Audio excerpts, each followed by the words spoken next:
अल्हम्दुलिल्लाहि रब्बिल आलमीन वस्सलातु वस्सलामु अला सय्यिदिल मुरसलीन अम्मा बाद फ़अऊज़ु बिल्लाहि मिनश शैतानिर रजीम बिस्मिल्लाहिर रहमानिर रहीम अस्सलातु वस्सलामु अलैका या रसूलल्लाह व अला आलिका व सहाबिका या हबीबल्लाह अस्सलातु वस्सलामु अलैका या नबियल्लाह व अला आलिका व सहाबिका या नूरल्लाह। মাদানী চ্যানেলের দর্শকবৃন্দ, দরুদ শরীফ পাঠ করার অগণিত ফজিলত ও বরকত রয়েছে। আসুন আমরা একটি ফজিলতপূর্ণ ঘটনা শুনি। শেখ হুসাইন বিস্তামি রহমতুল্লাহি তাআলা আলাইহি বলেন যে আমার ইচ্ছা হলো মুয়াজ্জিন আবু সালেহ, ইনি আল্লাহর ওলি ছিলেন, ইনাকে স্বপ্নে দেখার আমার আকাঙ্ক্ষা হলো, স্বপ্নে দেখার ইচ্ছা জাগলো। তো একদিন আমি মুয়াজ্জিন আবু সালেহ রহমতুল্লাহি তাআলা আলাইহিকে স্বপ্নে দেখলাম। আর আমি তাকে জিজ্ঞাসা করলাম যে আপনি কোন অবস্থায় আছেন, যেখানে আছেন সেখানে আপনার অবস্থাটা কি?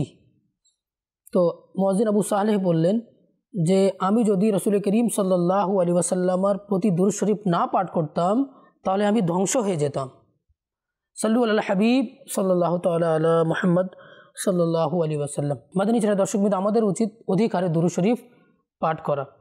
একজন উর্দু শায়ের, একজন উর্দু কবি কতই না সুন্দর বলেছেন উর্দু ভাষায়, जो मजहरे ज़ाते किबरिया है, जो मजहरे ज़ाते किबरिया है, दुरूद उन पर सलाम उन पर, जो मजहरे ज़ाते किबरिया है, दुरूद उन पर सलाम उन पर, कि जो शहनशाहे दो सरा है, दुरूद उन पर सलाम उन पर, वो जिनकी खातिर जहां बनाया खुदा ने मेराज पर बुलाया, वो जिनकी खातिर जहां बनाया खुदा ने मेराज पर बुलाया, जो खास अल्लाह की अता है, दुरूद उन पर सलाम उन पर, जो खास अल्लाह की अता है, दुरूद उन पर सलाम उन पर।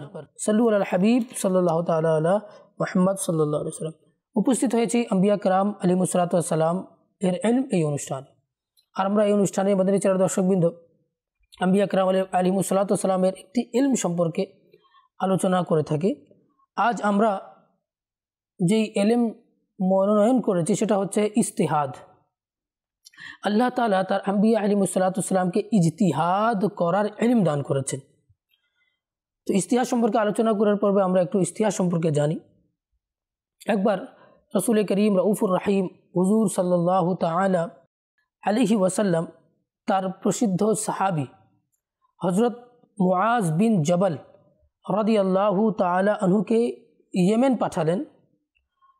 তখন হুজুর সাল্লাল্লাহু আলাইহি ওয়াসাল্লাম জিজ্ঞাসা করলেন, হে মুআজ রাদিয়াল্লাহু তাআলা আনহু, আপনাকে আমি ইয়েমেনে পাঠাচ্ছি, আপনি যখন ইয়েমেনে যাবেন আপনি ফয়সালা কিভাবে করবেন?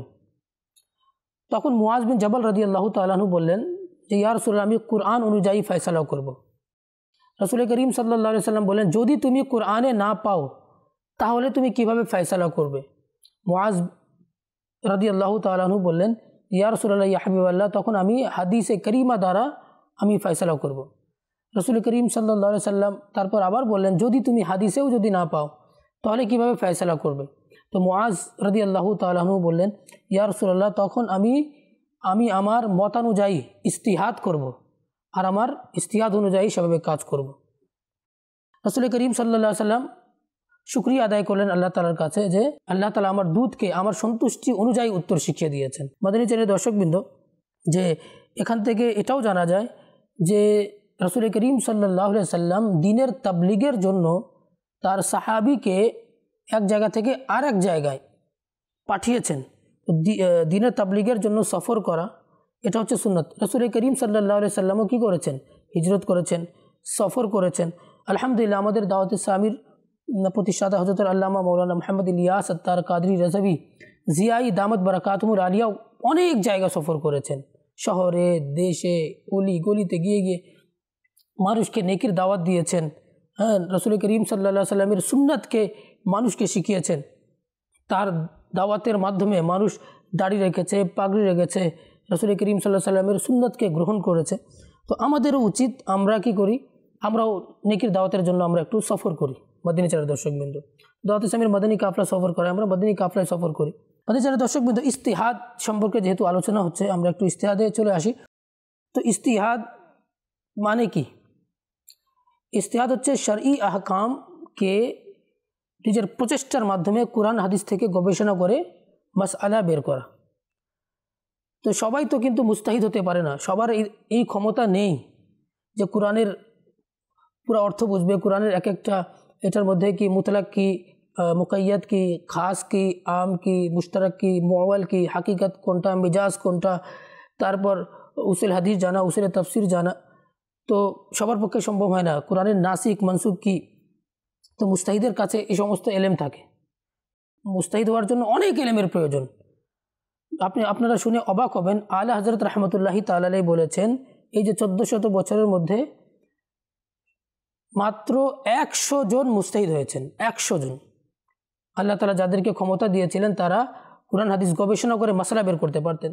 ওই বড় বড় আলেমরা, ইমামে আজম আবু হানিফা, ইমাম শাফিঈ, ইমাম মালিক, ইমাম আহমদ বিন হাম্বল, ইনারা কি করেছেন? কোরআন হাদিস থেকে গবেষণা করে মাসালা লিখে দিয়েছেন। তালাকের মাসলা এটা, খুলার মাসলা এটা, নামাজের মাসলা এটা, সব কিছু, হজের মাসলা লিখে দিয়েছেন। ইমাম আজমের আলাদা একটা মাযহাব হয়েছে, ইমাম শাফিঈর আলাদা, ইমাম মালিকের আলাদা, ইমাম আহমদ বিন হাম্বলের আলাদা। সবাই হকের উপর ছিলেন। তো ওনারা কষ্ট করে গবেষণা করে আল্লাহ তাআলা তাদেরকে যোগ্যতা দিয়েছিলেন, তারা কি করেছেন? লিখে দিয়েছেন। এখন আমাদের কাজ হচ্ছে সেখান থেকে বের করে করে আমল করা। আমাদের এত ক্ষমতা নেই যে আমরা মুস্তাহিদ হয়ে যাব। তো বর্তমানে দেখা যায় অনেকে বলে আমরা কোরআন মানি, আমরা হাদিস মানি, আমরা অন্য ইমামের কথা কেন শুনবো? এই কথা বলাটা হচ্ছে পথভ্রষ্টতা। তাকলিদ করা, কোনো ইমামের অনুসরণ করা, তাকলিদ করা এটা ওয়াজিব যারা মুস্তাহিদ নয়। তো এই সাধারণ মানুষ তো কোরআন দেখে দেখে অনেকে পড়তে পারে না, সে আবার মুস্তাহিদ হয়ে যাবে কীভাবে? সে নিজে নিজে কীভাবে গবেষণা করবে? কালকে যদি কোনো লোক যদি অসুস্থ হয়ে পড়ে, সে বলবে আমি যতক্ষণ পর্যন্ত ডাক্তার হব না, আমি ততক্ষণ পর্যন্ত নিজের চিকিৎসা করব না, তাহলে তো সে সমস্যায় পড়ে যাবে।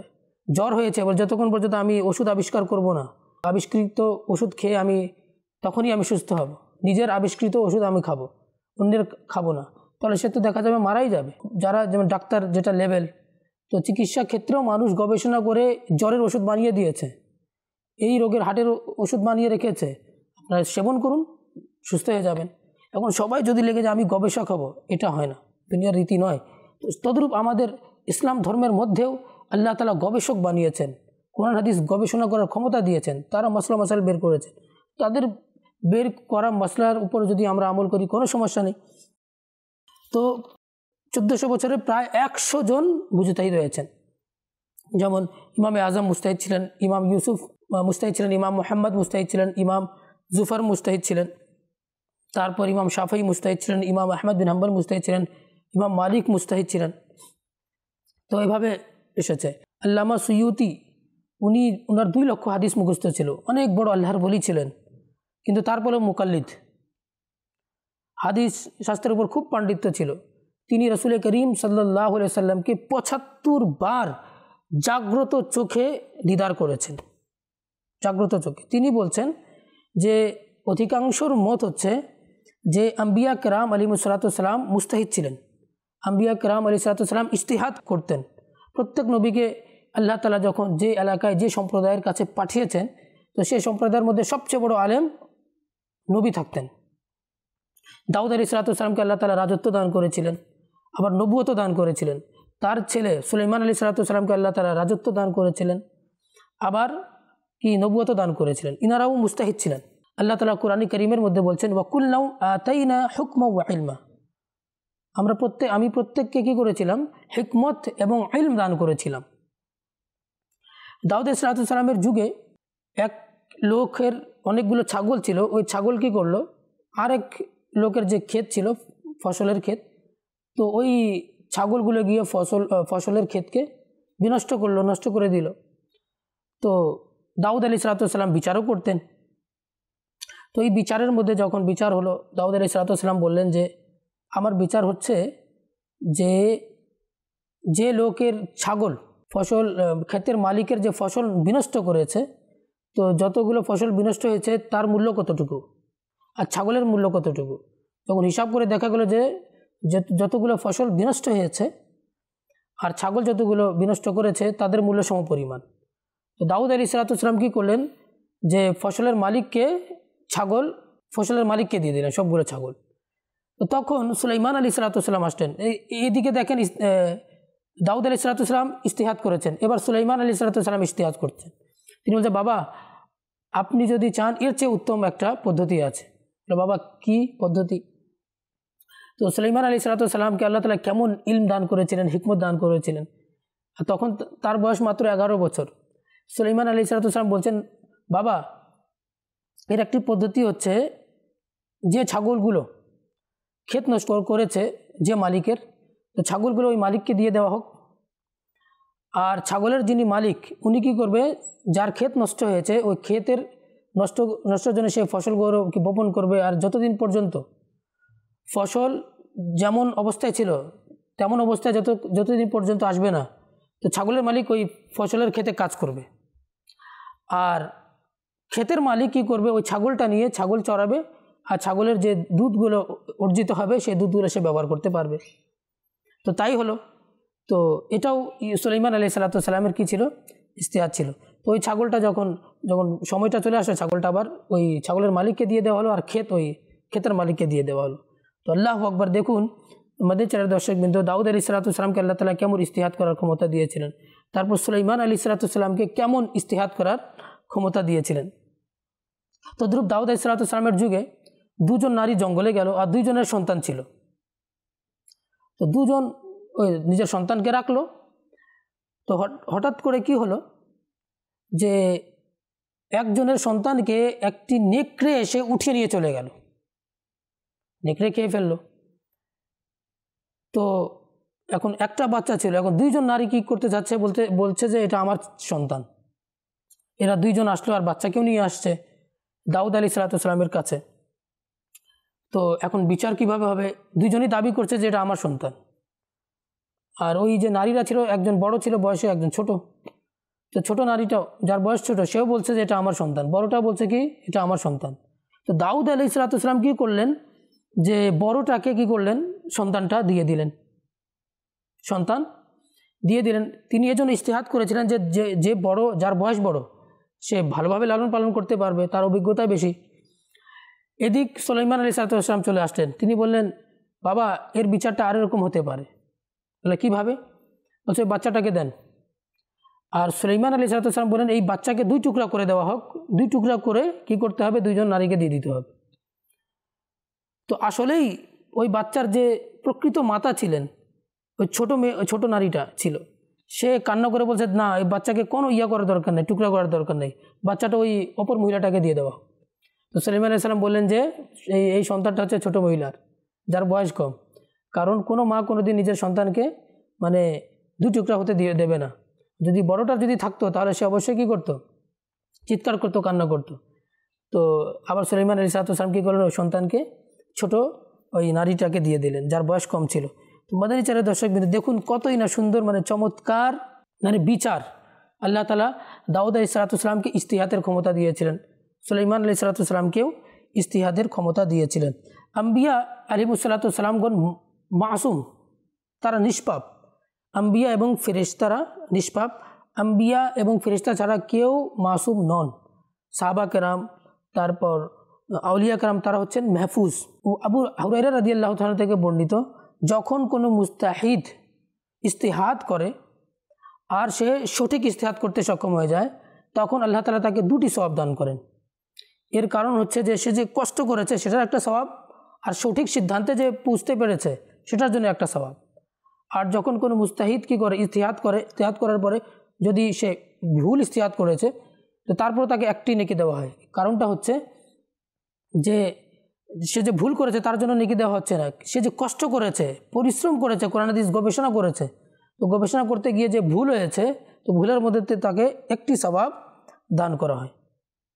তো মাদানী চ্যানেলের দর্শকবৃন্দ, তো আগে তো অনেকে মুস্তাহিদও থাকতো, বিচার করতো। তো বর্তমানে যদি কোনো কাজী থাকে আর ইসলামিক ব্যাপারে সে যদি ফয়সলা করতে চাচ্ছে, তালাকের ব্যাপারে, খুলার ব্যাপারে, বিভিন্ন বিষয় নিয়ে, সে যদি আলেম যদি না হয়, মুফতি যদি না হয়, তার উচিত মুফতিয়ানে কেরামকে প্রশ্ন করে, মুফতিয়ানে কেরামের ফতোয়া গ্রহণ করে সেই হিসাবে ফয়সলা করার ব্যবস্থা করা। মদিনার দর্শকবৃন্দ, কোনো মুসাফির জঙ্গলে চলে গিয়েছে, জঙ্গলে যাওয়ার পর সে কিবলা নির্ধারণ করতে পারছে না। যদি সে কিবলা নির্ধারণ করতে না পারে তার হুকুম কি তাহারি করা। তাহারি করার অর্থ হচ্ছে যে সে নিজের ধারণা, যেদিকে তার ধারণাটা যাবে যে এদিকে কিবলা রয়েছে, সেদিকে সে মুখ করে নামাজ আদায় করবে। প্রথম রাকাতে তার ধারণা ছিল একদিকে, আবার দ্বিতীয় রাকাতে তার চিন্তা হচ্ছে যে না, মনে হয় কিবলা এদিকে, সে আবার যদি ঘুরে দ্বিতীয় রাকাত অন্যদিকে পড়ে, আবার তৃতীয় রাকাতে তার ধারণা না কিবলা অন্যদিকে ছিল, সে তার মুখকে ঘুরিয়ে নিয়েছে, তৃতীয় রাকাতে অন্যদিকে পড়লো, আবার চতুর্থ রাকাতে আবার অন্যদিকে পড়লো। এভাবে যদি সে চার রাকাত নামাজ আদায় করে তো তাহারি করার কারণে তার নামাজ আদায় হয়ে যাবে। এটাও এক ধরনের একটা ইস্তিহাদ। তোমাদের চ্যানেলের দর্শকবৃন্দ, আল্লাহ তাআলা আমাদেরকে বুঝার তৌফিক দান করুক। আমাদের যে 4 ইমাম রয়েছেন, যেমন আমরা হানাফি, আমাদের ভারত উপমহাদেশের মধ্যে অধিকাংশ লোকই হানাফি, আবার শ্রীলঙ্কার মধ্যে শাফি, আবার ইন্দোনেশিয়া, বিভিন্ন অন্যান্য দেশগুলোতে শাফিরাও রয়েছেন। তো আমির আহলে সুন্নাতের কিতাবের মধ্যে মাশাআল্লাহ ইমাম শাফিরও প্রশংসা রয়েছে, অথচ আমরা হানাফি। ইমাম মালিকেরও প্রশংসা রয়েছে, ইমাম আহমদ বিন হাম্বলেরও প্রশংসা রয়েছে। তো 4 ইমাম হকের উপর ছিলেন। তো মাসলার ক্ষেত্রে ইখতিলাফ হয়েছে, আকিদা সবার এক ছিল।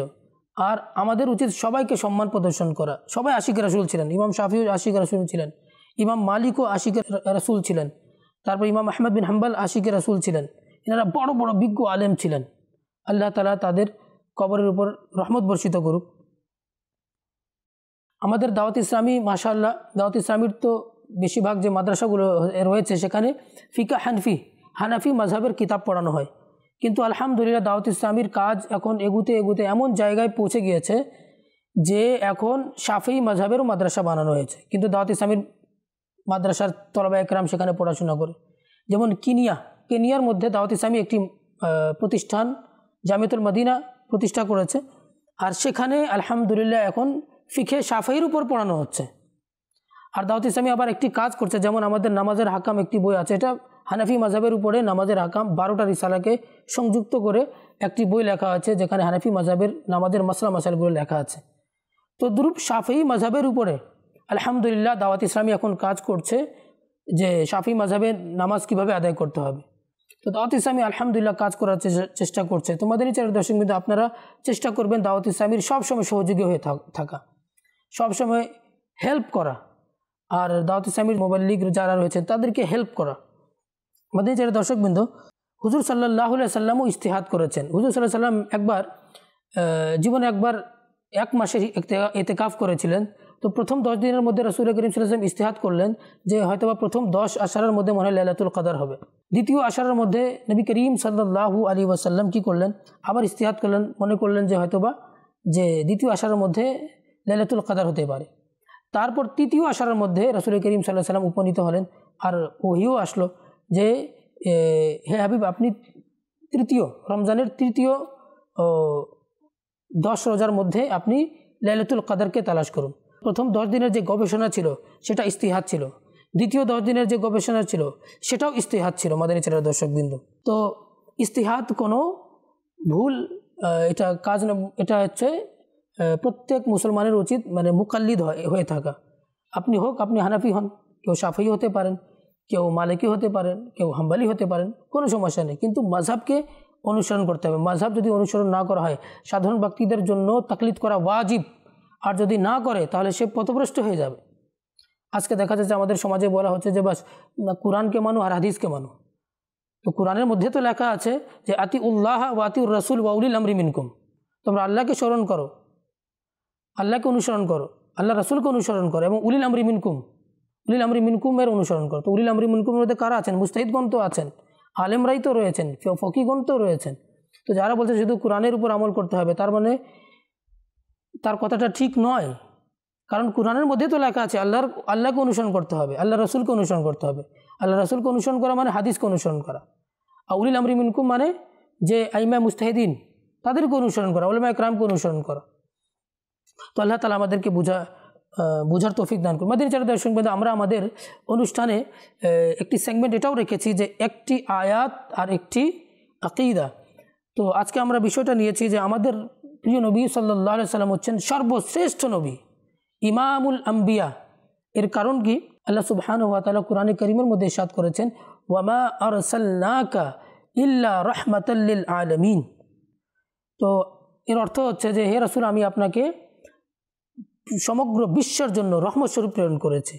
এখানে যে আলামিন শব্দ আছে, আলামের সংজ্ঞা হচ্ছে যে জামি মা সিওয়াল্লাহ, আল্লাহ ব্যতীত যা কিছু আছে সব কিছু আলামের অন্তর্ভুক্ত, হোক সেটা আসমান, হোক সেটা কি জমিন, হোক সেটা মঙ্গল গ্রহ, হোক সেটা বুধ গ্রহ, হোক সেটা শনি, ইউরেনাস, নেপচুন, প্লুটো, হোক জান্নাত, যা কিছু আছে আল্লাহ ব্যতীত সব কিছু আলাম। আল্লাহ তাআলা তার হাবিবকে সমগ্র মানব জাতির জন্য নবী বানিয়ে পাঠিয়েছেন। এটা কোনো নবীর জন্য হয় নাই, কিন্তু আমাদের রাসূলের জন্য এটা খাস। তিনি রাহমাতুল লিল আলামিন।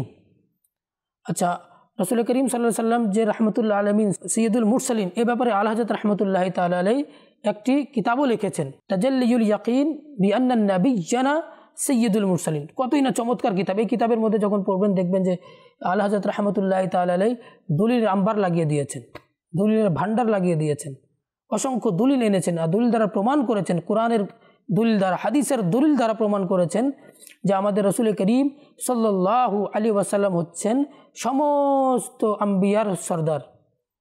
আচ্ছা দেখুন, মেরাজের রাত্রিতে রাসূল করিম সাল্লাল্লাহু তাআলা আলাইহি ওয়াসাল্লাম কোথায় গেলেন?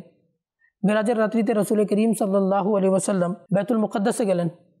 আর কোরআনে কারীমের মধ্যে আছে, সুবহানাল্লাযী আসরা বিআবদিহি লাইলাম মিনাল মসজিদিল হারামি ইলাল মসজিদিল আকসাল্লাযী বারাকনা হাওলাহু লিনুরিয়াহু মিন আয়াতিনা ইন্নাহু হুয়াস সামিউল বাসীর।